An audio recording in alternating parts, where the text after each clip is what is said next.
ናይ ሕልና ጸሎት በስመ አብ በወልድ በመንፈስ ቅዱስ በአሐዱ አምላክ አሜን። ወእግዝእትነ ማርያም ወላዲተ አምላክ መዓልታዊ ሓለዋኺ ኣይፈለይኒ ክጓዓዝ ከለኹ ምሳይ ተጓዓዚ ኣብ ኩሉ ዝሓድረሉ ምሕደርኺ ኣብኡ ይኹን ክዛረብ ከለኹ ምሳይ ተዛረቢ ኣብ ዘወፈርክዎ ምሳይ ውፈሪ መገዲ ኣቕንዕለይ ኣስምረለይ ብክፉእ ንዝጠማመተኒ ጸላኢ ሓሳብ ልቡ ዘርዚርኪ በቲንኪ ሕልንኡ ሰውሪ ልሳኑ እሰሪ ናተይ ናይ ኣገልጋሊኺ ሓዘን ልበይ ብሓጎስ ለውጢ ፍስሓ በስረኒ ሓለዋይ ኣሐይሊ ኣሚን።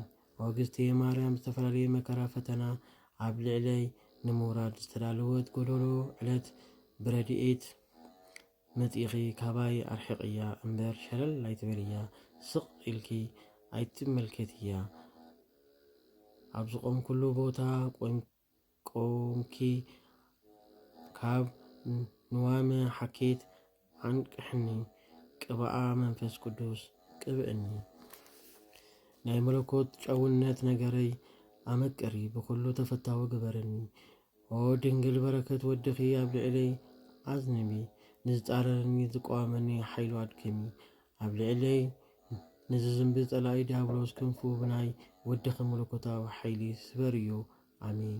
ኦ ድንግል ናይ ኩላትና ሓበን ሓላዊትና ኢኽሞ ካብ መዓልቲ ወራሪ ካብ ለይቲ ሰባሪ ኣድሕነኒ ናይ ህይወት መሳገሪ ድልድሊ ኢኽሞ ካብ ኣሰቃቂ ሞት ኣድሕነኒ ኦ ድንግል ተኣምራታዊ ሓይሊ ምግባር ዝከኣለኪ ናይ ዓለም ንግስት ንስኺ ኢኺ እሞ ከጥፍኣኒ ንዝህንጠ ጸላኢ ናብ ጥፍኣት ጸድፊ ደርቢ እዩ ተኸታቲሉ ሓልዩ ከጥቃዓኒ ንዝደሊ ጸላኢ ቀልጢፍኪ መጺኺ ዕግስ እዩ ኣሚን።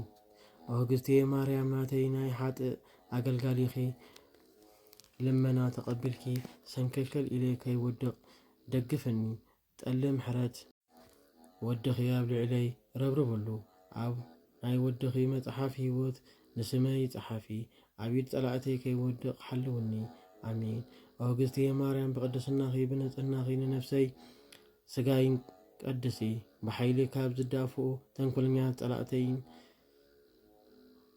ኣብ ዘይግዝኡ ካብ ዝመጽእ ድንገታዊ ሞት ሰውርኒ ኣሚን። ወእግዝእትየ ማርያም ናይ ኩሉ ዓለም ሓበን ኢኺሞ ንስጋይ ካብ ስምዒ ካብ ዘምክኽ ዋዓይ ስጋዊ ድሌት ኣድሕነኒ ንልበይ ዝርብሽ ናይ ዘመንና ማዕበል ብሓይሊ ጸሎትኪ ጸጥ ኣብልለይ ብደም ካብ ዝረኸሰት ልሳን ዓመፀኛ ሰብ ሰውረኒ ኣሚን። ኦ ድንግል ካብ ልዕለይ ሕማቕ ወረ ካብ ዘውርዩ ካብ ኩሉ ክፉእ ነገርን ብክንፊ ሚካኤልን ገብርኤልን ከሊልኪ ሰውረኒ ምስ ኩሉ ሰብኣዊ ፍጡር ፍቕሪ ሓድነት ሃብኒ ከይሞትኩ ከለኹ ብመገዲ ንስሓ መርሕኒ ካብ ዝኸድክዎ ካብ ዝወዓልክዎ ብሰላም ብሰናይ ናብ ቤተይ ምለስኒ እእትውኒ ኣብዚ ዓለም ንዝጸላኣኒ ዝቃወምኒ ካብ ልዕሊ ምድሪ መንቁስኪ ደርቢ እዩ ንወድኺ ንሓጢአተኛ ይቕረ ክብለለይ ለምነለይ ኣሚን። ወእግዝእትየ ማርያም ክብርን ዝናኽን ከቶ ክዛረብ ዝኽእል መን እዩ ከመይ እግዚኣብሔር መሪፅኪ ስለ ዝኾነ ኦ ድንግል ማርያም መላእክቲ የኽብሩኺ ክሩቤል ሱራፌልን የመስግኑኺ ሰማይን ምድርን ንዝፈጠረ ምሕደሪ መለኮት ኮንኪ ኢኽሞ ምስጋና ይግባኣኪ። ወእግዝእትየ ማርያም ካብ ኩሎም ፍጥረት ኣዝኺ ክብርቲ ኢኺ ብሰማይ ምድርን ኣብ ትሕቲ እግዚኣብሔር ከማኺ ዝኸበረ የለን እሞ ነኽብረኪ ነልዕለኪ። ኦ ድንግል ማርያም ምሕደሪ መለኮት ብመዓልቲ ብለይቲ ንዓኺ ዘይዝክረሉ እዋን የሎን ኣብ ማሕደረ መለኮት ዝተመስገነ ናይ ክብርኺ ነገር ምዝራብ ዝኽእል ከመይ ዝበለ ልሳን እዩ ኦ ብርሃን ጽርሓ ኣርያም ስለ ቅድስናኺ ክንሰምዕ ዝኽእል ከመይ ዝበለ እዝኒ እዩ ወእግዝእትየ ማርያም ናይ ኩሉ ዓለም ህዝቢ ንክብርኽን ልዕልናኽን ብኸመይ ዝበለ ምስጋና ከመስግን ይኽእል እንተኾነ ግን ምስጋናኺ ዝና ልዕልናኺ ተዛሪብካ ኣይውዳእን እዩ ስለ ዝኾነ ድማ ናይ ቅዱስ ገብርኤል ሰላምታ ብእግዚአብሔር መጎስ ረኺብኪ ኢኽሞ ኦ ድንግል ጸጋን ክብርን ዝተመልአኺ ደስ ይበልኪ እናበልና ነመስግነኪ። ኦ እግዝእቴ ድንግል ማርያም ወላዲተ አምላክ ክብርኽን ዝናኽን ዓብይ ከም ምዃኑ መጠን ብሰብ መላእክቲ ዝተፈተኺ ብስላሴ ክብሪ ዝተጎናጸፍኪ ኢኽሞ ብተንኮልን ብኽፍኣትን መንቀኝነትን ዝተጻረረኒ ልቢ ሃብዮ። ኦ ወላዲተ አምላክ ንግሆ ክትንስእ ከለኹ ንእግዚአብሔር ንዓኽን ንግስቴ ብጸሎት ንኸመስግነክን ዘነቓቕሕ መንፈስ ሕልና እሕድርለይ። ፈታዊ ስራሕን ፈታዊ ሓውን ግበርኒ። ንስራሕኽዎ ባረኽለይ። ደራር ዕለትን ክዳን ዓመትን ሃብኒ። ሓጣተይ ሕፀብለይ። ካብ ሽግር ጠበባ ሰውርኒ። ኦ እግዝእትየ ድንግል ማርያም ንጸሎት ኢደይ ብዘርግሓኹ ጊዜ ምእንታይ ንምጽላይ ቅዱሳት ኣእዳውኪ ንጹሓት ዓጻብትኺ ናብ ወድኺ ዘርግሕለይ።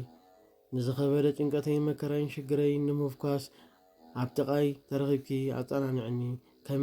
ከመይ ኣነ ብናተይ ድኻምን ሰናይ ግብሪ ትሩፋት ዘጽናንዕ ሓይሊ ስለ ዘይብለይ። ኦ እግዝእትየ ድንግል ማርያም ብክቡር ቃልኪ ንዓይኒ ሓጢአተኛ ካብ መከራ ስጋ ካብ መከራ ነፍሲ ሰውርኒ።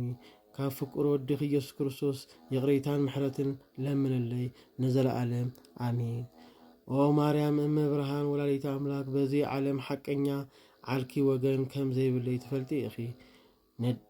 ኣደይ ተስፋይ እምባ መጸጊዒተይ መድኃኒተይ ክብረተይ ንስኺ ኢኺ እሞ ጸጋን ሰላምታኽን ረድኤትክን ኣብ ልዕለይ ከም ማይ ክረምቲ ኣዝንብለይ። ብፍላጥ ኮነ ብዘይምፍላጥ ካብ ዝሰራሕኽዎ ሕሉፍ ሓጢአትን ካብ ንወለደይ ምብዳልን ካብ ንወገነይ ምግፋዕ ብክቡር ቃል ኪዳንኪ ሕጸብኒ ንጹሕ ግበርኒ። ተዛሪበ ከእምን ብዘይክእለሉ ጊዜ ንስኺ ልሳን ኩነኒ። ኦ ድንግል ናይ አብርሃም እንግዶት ናይ ይስሐቅ መዓዛ ናይ ያዕቆብ መሰላል ኩሉ ዓለም ንዓይ ምድረ በዳ ኮይኑኒ። እንተ ወረድኩ እንተ ደየብኩ እንትርፎ ድኻምን ጻዕርን ክኾነለይ ኣይከኣለን እሞ ካብ ወድኺ ብዝተዋሃበኪ ክቡር ቃል ኪዳን ጉድለተይ መሊእኺ ካብ ውርደት ኣድሕነኒ። ንቤተሰበይ ወገነይ ንሃይማኖተይ ንሃገረይ ብምሉእ ጠቓሚ ጌርኪ ቅረጽኒ። ኦ እግዝእትየ ድንግል ማርያም ጸጋ ረድኤትኪ ንዘለዓለም ኣይፈለየኒ ኣሜን።